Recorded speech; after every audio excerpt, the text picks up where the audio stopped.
విదేశాల నుంచి ఉక్కు దిగుమతి చేయకుండా దేశంలోనే స్టీల్ ఉత్పత్తిని పెంచాలనేది కేంద్ర ప్రభుత్వ లక్ష్యమని కేంద్ర పరిశ్రమల ఉక్కు శాఖ సహాయ మంత్రి భూపతిరాజు శ్రీనివాస్ వర్మ తెలిపారు.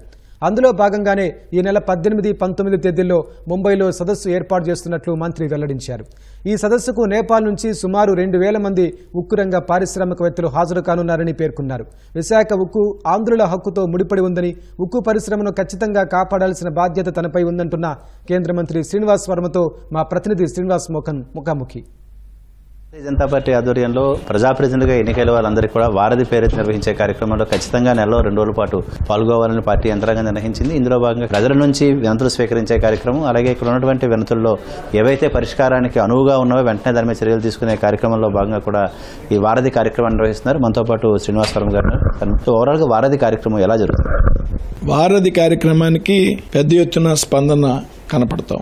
ఎవరి సమయం కూడా వృధా కాకుండా, మా గురించి ఎవరు తిరిగే పరిస్థితి లేకుండా, పార్టీ కార్యకర్తల కోసం ఉద్దేశించిందే కాదు, ప్రజల కోసం కూడా ఉద్దేశించింది. చాలా మంది వస్తున్నారు, కలుస్తున్నారు, సమస్యలు స్వీకరిస్తున్నాం. భారీ పరిశ్రమల శాఖ అలాగే ఉక్కు సహాయ మంత్రిగా మీరున్నారు. సో ఇప్పుడు రాష్ట్రానికి సంబంధించింది కావచ్చు, ఓవరాల్గా ఇండస్ట్రియల్ విషయంలో మన ఆలోచనలు ఏ విధంగా ఉంది, అలాగే ముంబైలో కూడా ఒక సదస్సు జరగబోతోంది. సో ఈ ఇండస్ట్రియల్ పాలసీల విషయంలో కేంద్ర ప్రభుత్వం ఏం ఆలోచన? ఇండస్ట్రియల్ పాలసీల విషయంలో నరేంద్ర మోడీ గారు అధికారంలోకి వచ్చాక చాలా లిబరలైజ్ చేశారు అనేక పరిశ్రమల విషయం. ఇవాళ ఇండస్ట్రియల్ సెక్టార్ని గతంలో ఏ ప్రభుత్వ హయాంలో లేనంతటువంటి సహకారాన్ని అందించడం జరిగింది. అనేక రకాలైనటువంటి పరిశ్రమలు కొత్తగా ప్రారంభించబడ్డాయి. స్టీల్ విషయానికి సంబంధించి భారతదేశం రాబోయేటువంటి రోజుల్లో విదేశాల నుండి స్టీల్ ని దిగుమతి చేసుకోకూడదు అనేటువంటి విషయాన్ని నరేంద్ర మోడీ గారు చెప్పి ఈ దేశంలో స్టీల్ ఉత్పత్తికి పెద్ద ఎత్తున ప్రోత్సహిస్తుంది ప్రభుత్వం. అయితే ముఖ్యంగా విశాఖపట్నం స్టీల్ ప్లాంట్ విషయంలో మళ్ళీ ఆందోళనలు జరుగుతున్నాయి. విశాఖపట్నం స్టీల్ ప్లాంట్ని గతంలో ఎన్నికల ముందు కూడా కేంద్ర ప్రభుత్వం ఒక ప్రకటన చేసింది. అయితే ఇప్పుడు మళ్ళీ ఆందోళన జరగడం, కొంత మళ్ళీ వాతావరణం వేడెక్కడానికి పరిస్థితి ఏంటి? విశాఖ స్టీల్ ప్లాంట్ విషయంలో కేంద్ర ప్రభుత్వం ఏ వైఖరితో ఉంది, ఏ ఆలోచనతో? విశాఖ స్టీల్ విషయంలో భారతీయ జనతా పార్టీకి కేంద్రం ముందు ప్రత్యేకంగా ఏమి చెప్పాల, ఒకే విధానంలో భారతీయ జనతా పార్టీ ఉంది. అది విశాఖ స్టీల్ ప్లాంట్కి సంబంధించినటువంటి విషయం కాదు. ఏదైతే డిజిన్వెస్ట్మెంట్ స్కీమ్ ఉన్నదో, పెట్టుబడుల ఉపసంహరణ అనేటువంటి పథకం, ఇవాళ విశాఖ స్టీల్ ఒక ప్రత్యేకమైనటువంటి అంశం. ఆ రోజు దాదాపు 36-37 మంది ప్రాణత్యాగం చేశారు, పోరాటాలు చేశారు.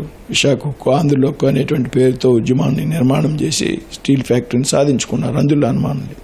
ఆ తర్వాత స్టీల్ ఫ్యాక్టరీలో ఉన్నటువంటి నిర్వహణ లోపం వల్ల కానివ్వండి, అక్కడ పెద్ద ఎత్తున నష్టాలు రావడం అనేది జరుగుతూ ఉన్నది. కేంద్ర ప్రభుత్వం ఈ నష్టాలని భరించాల్సినటువంటి పరిస్థితి. గతంలో ఒకసారి ప్యాకేజీ ఇవ్వడం జరిగింది. ప్యాకేజీ ఇచ్చినా కానీ మళ్ళీ రెండోసారి ప్యాకేజీ, మూడోసారి ప్యాకేజీ అవసరం అయ్యేటటువంటి పరిస్థితి అక్కడ కనపడుతూ ఉంది. కాబట్టి దీనికి తాత్కాలికంగా ప్యాకేజీలు ఇవ్వడం ద్వారా పరిష్కారం కాదు, దీనికి ఒక శాశ్వతమైనటువంటి పరిష్కారం చూపెడితేనే ఇది ఉత్తమంగా ఉంటుంది అనేటువంటి ఆలోచన కేంద్రంలో ఉన్నటువంటి నాయకత్వం చేస్తూ ఉంది. ఆంధ్రప్రదేశ్ చెందినటువంటి వ్యక్తిగా నాకు ఎట్టి పరిస్థితుల్లోనే విశాఖ స్టీల్ ప్లాంట్ కాపాడాలి, దాన్ని ముందుకు తీసుకెళ్లాలనే ఆలోచన నాకు ఉంటుంది. అలాగే కుమారస్వామి గారు కూడా చాలా అనుకూలంగా ఉన్నారు. రాష్ట్రానికి సంబంధించిన వ్యక్తిగా రాష్ట్రంలో కొత్త పరిశ్రమలు రావడం కోసం ఏవేవి రాబోతున్నాయి, ఎలాంటి ఆలోచన? తప్పనిసరిగా ఆంధ్ర రాష్ట్రంలో కొత్త పరిశ్రమలకి కృషి చేస్తాం. అంటే ఆంధ్రప్రదేశ్ సంబంధించి ముందుగా ల్యాండ్ అవైలబిలిటీ చాలా ఇంపార్టెంట్. ఇక్కడ ముఖ్యమంత్రి గారు చంద్రబాబు గారు ఢిల్లీ వచ్చిన సందర్భంలో చాలా విషయాలు 2-3 సందర్భాల్లో మాట్లాడడం జరిగింది. ఎక్కడైతే ఈవేళ BPCL రిఫైనరీ మన ఆంధ్రప్రదేశ్లో పెట్టాలని పెట్రోలియం మినిస్టర్ గారిని కలిసి కోరిన సందర్భంలో ఆయన 5,000 ఎకరాలు కావాలని చెప్పారు. వెంటనే చంద్రబాబు నాయుడు గారు నేను 6,000 ఎకరాలు ఇస్తాను, రిఫైనరీ మా రాష్ట్రానికి ఇవ్వాలి అని అడిగారు. తర్వాత మేము కూడా పూరి గారిని 2 సార్లు కలిసా, ఆయన సానుకూలంగా స్పందించారు. ల్యాండ్ డీటెయిల్స్కి చంద్రబాబు నాయుడు గారు ఇప్పుడు పంపడానికి సిద్ధంగా ఉన్నారు. గతంలో ఏం జరిగింది, 5 సంవత్సరాల్లో మనం ఏం చేయాలన్నా 1 ఎకరం కూడా ఇవ్వలేనటువంటి పరిస్థితి. కొంత ల్యాండ్ సేకరించడం ద్వారా ఆంధ్రప్రదేశ్లో కొన్ని పరిశ్రమల స్థాపన కృషి చేస్తాం. ఇది కేంద్ర సహాయ మంత్రి భూపతిరాజు శ్రీనివాస్ వర్మ గారి అభిప్రాయం. విజయవాడ నుంచి కెమెరామెన్ సోమేష్తో శ్రీనివాస్ మోహన్, ఈటీవీ న్యూస్.